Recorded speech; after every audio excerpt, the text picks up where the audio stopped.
Hello, my Fed Phoenixes. I wanted to make a video today about federal probation, not a video about what to expect and all that kind of stuff because I already have a video on that. But a video about, most of us, I think, our cases kind of drag out from the initial incident or arrest, years before sentencing. And some of us are fortunate enough to be in the free world on pre-sentence release. And particularly those who don't have, any elaborate criminal history. Our loved ones tend to frequently say, oh, you're just going to get probation. If they were going to lock you up, they would already did it. Obviously, you've been, they've been watching you this whole time on pre-sentence or while you was on bond and you haven't had any problems, they see that you don't need to be incarcerated. But let's talk about the reality of that situation. First off, if you're being sentenced by statute or guidelines, which are different, by the way, those of us who were fortunate enough to get a pre-indictment plea offer, like myself, are sentenced by statute. It's really whichever's less, the statute or the guidelines. In my case, the statute is less, so my statute is 0 to 4 years. However you're being sentenced, whatever your range you're looking at of sentencing, and if you're thinking maybe I'll get probation or maybe I can do my time on home confinement, understand that doing your time on home confinement essentially is just getting probation, because with the Fed, your probation can be monitored by an anklet and a curfew and, strict, restrictions on leaving your home or when you can leave your home and stuff. So really, doing your time on home confinement and getting probation is essentially the same outcome. So we really, it's a distinction without a difference, as they say in legal terms. But for me personally, it seems very surreal a lot of times, the thought that I'm going to prison, because I have been out for so long. And I was only in my regional jail for 10 days waiting for my bond to get to where they would accept 10% before I got out. That was 2 years ago. Prior to this incident, I haven't had any legal trouble in over 15 years, probably closer to 20 than 15. I'm not a person who's a drug user. I have the least, called color for the color line. I'm only on the color line because it's a required formality. And of course, my UAs come back clean.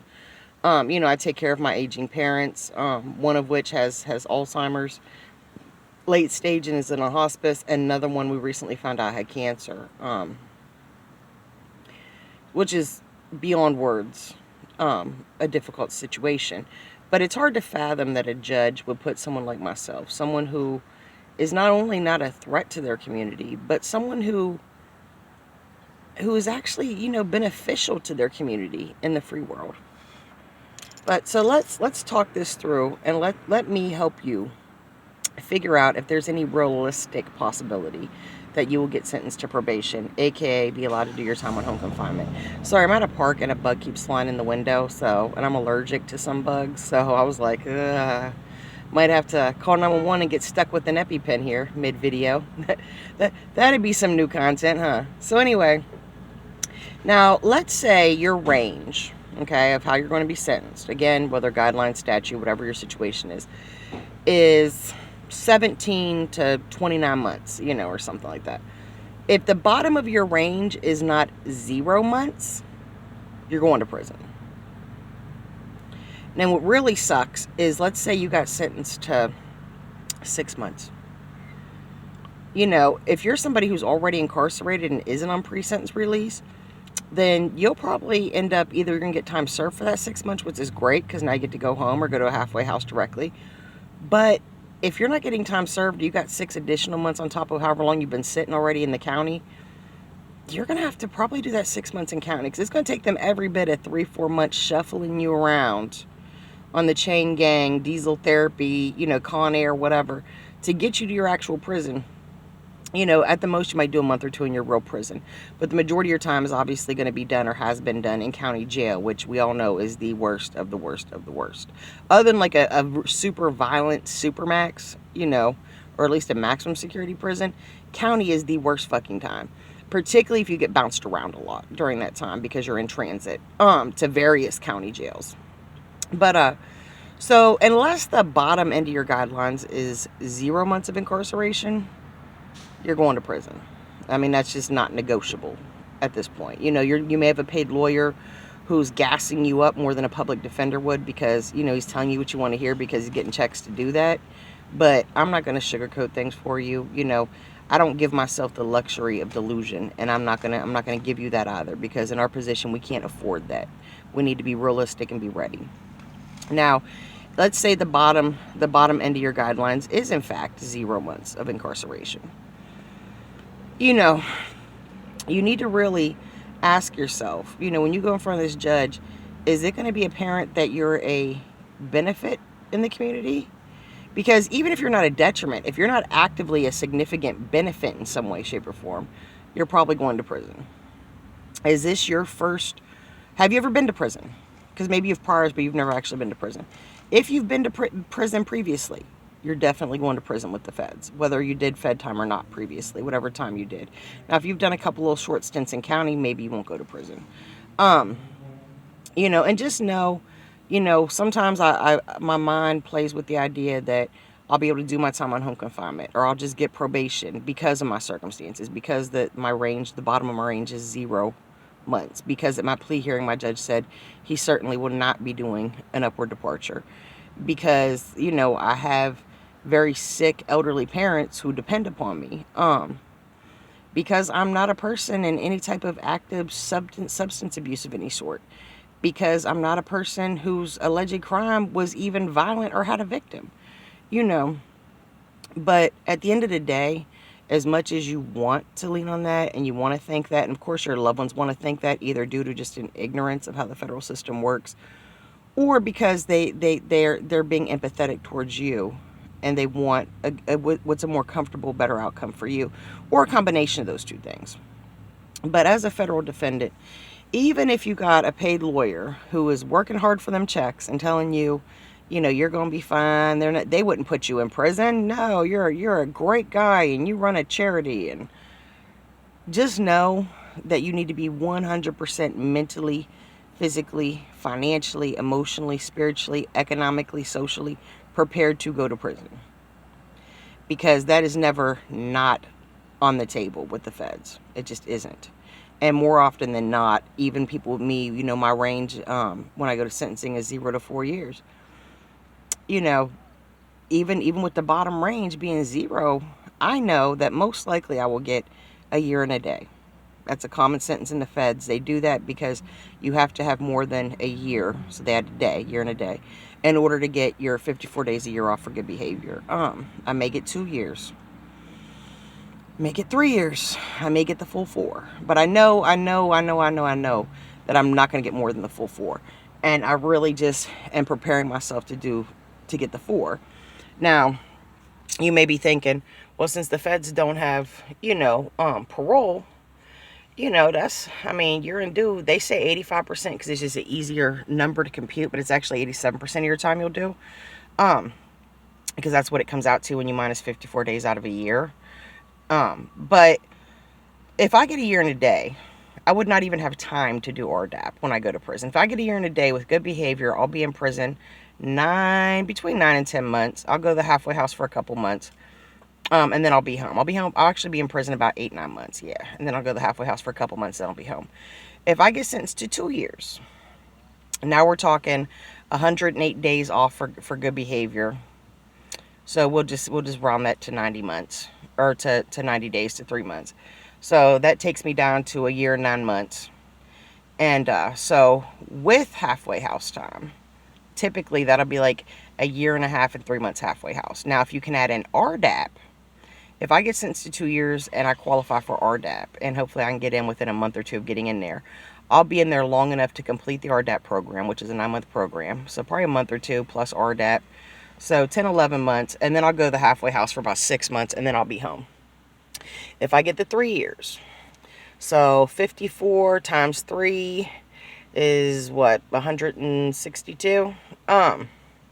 How many months? We're going to say that's 5 months, even though that's more than 5 months. We'll say it's 5 months off your sentence. So if I get the 3 years, with the 5 months off for good behavior, we're now looking at 2 years, 7 months. Without RDAP, I would do about 2 years and 4 months and 3 months in the halfway house. With RDAP, on a 3-year sentence, I would do RDAP, and then I'd be in for about a year. and then I go the halfway house for 6 months. Or I'd be in a little less than a year after RDAP and then do the halfway house. If I get 4 years, and you really have to get familiar with these numbers, because you really have to be super realistic about your expectations, and you want to be super thorough in your preparations. And you cannot do that if you do not have solid time blocks. So solid, these are the A, B, and C are the possible scenarios I'm looking at. And this is how I'm going to get through this. This is my plan for that. This is my plan, my plan for re-entry. If I just get to do my time on home confinement, if I get probation, is very different than my plan if I get 4 years, because now I'm going to be away from my 4-year-old son a lot longer. My situation is going to be more complicated. There's a greater probability that one of both my parents will be deceased when I come home. I may not have a home to come to. That a lot changes in that little period of time potentially. And you want to have a plan and a backup plan for all the possible scenarios that may play out in your situation. So let's say I get the 4 years. 54 times 4 is 216. We'll say that's 7 months, even though it's a few days more than 7 months off my sentence. So that puts me in prison for 3 years, 5 months. Now you got a halfway house time. So now I'd be in prison for about 3 years, 2 months, and a few months in the halfway house. That's without RDAP.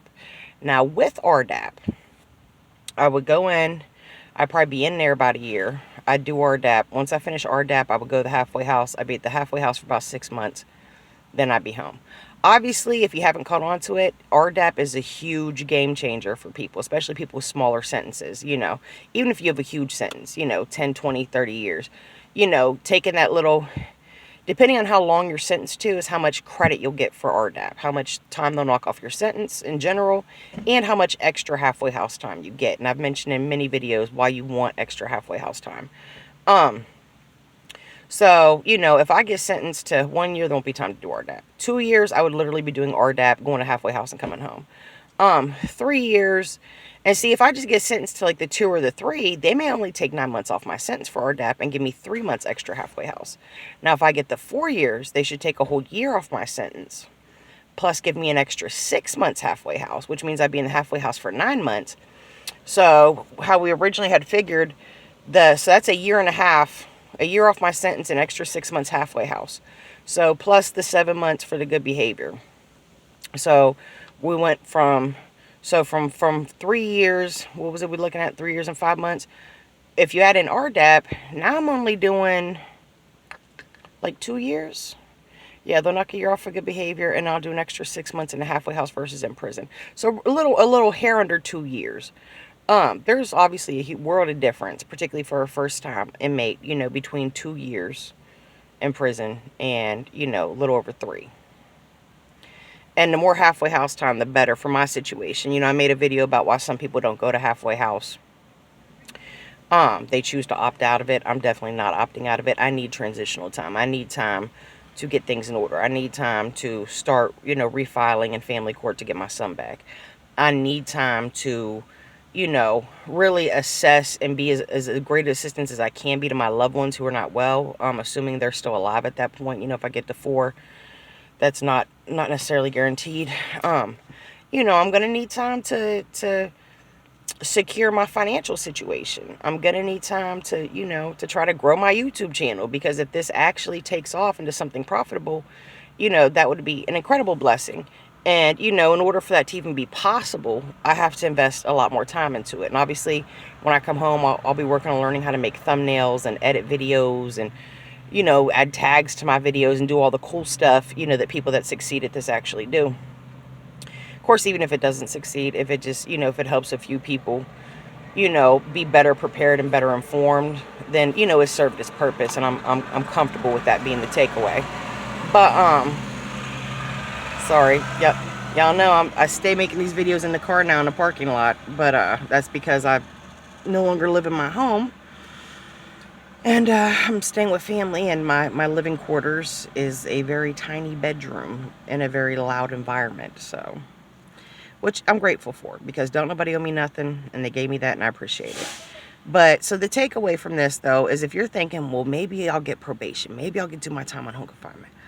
Now, if you're a person who's terminally ill prior to sentencing, and you require an extensive amount of medical treatment, They do have federal medical facilities, medical prisons to send you to, which from what I've heard are horrible, god awful. So there is a better chance that your judge may allow you, as a compassionate, motion, to do your time on home confinement or on probation.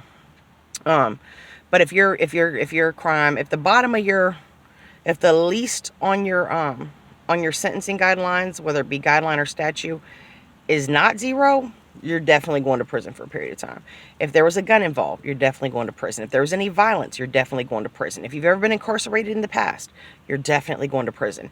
If there are identifiable victims, it's pretty much guaranteed you're going to prison as well. Which, I made a video about how to identify victims and victimless crimes. But if your crime is labeled victimless, that increases the chances of you not going to prison as well. If everyone knows about 5K1s, about snitch card departures, but what most people don't know about is a 5K2 departure. And I strongly advise you, actually I'm going to do a video on 5K2s, because this is really important information for any federal defendant to have, and could potentially save you years off your sentence. But if you meet some of the 5K2 qualifications, there's a better chance that you would get to do your time if you meet all those other things I mentioned on house arrest or probation. So, but regardless to how much, you line up as the perfect candidate for federal probation and to do your time on home confinement, always keep at the forefront of your mind that this rarely happens in the Fed. And that it's probably not going to happen for you. And make sure that the majority of all your planning and preparations are for you to do prison time. And do the math, on how much time you would do depending on how much you get sentenced. At least have a few of the most likely ranges or scenarios kind of planned out for yourself. So, if you think you're going to get probation or do your time on halfway house, I hope you do. I hope I do. But we need to be realistic and know that that is incredibly unlikely and incredibly rare. Put yourself in the best position prior to sentencing to have the best outcome possible. And I have a lot of videos about preparing for prison, about preparing for sentencing, preparing for your plea deal. All these videos will walk you through step by step what to expect and what you can do to put yourself in the best possible position for the grand finale for your sentencing. So watch those. Let me know if y'all have any questions, any feedback. If you like the video, feel free to subscribe. If you would like to see new content when it drops, hit the notification, the dingy bell thing. As you all know, that I am most likely going to federal prison for probably a year or two. And I'll probably be going away here in a few months. And so when I'm in prison, I can't access the internet. I can't make new content.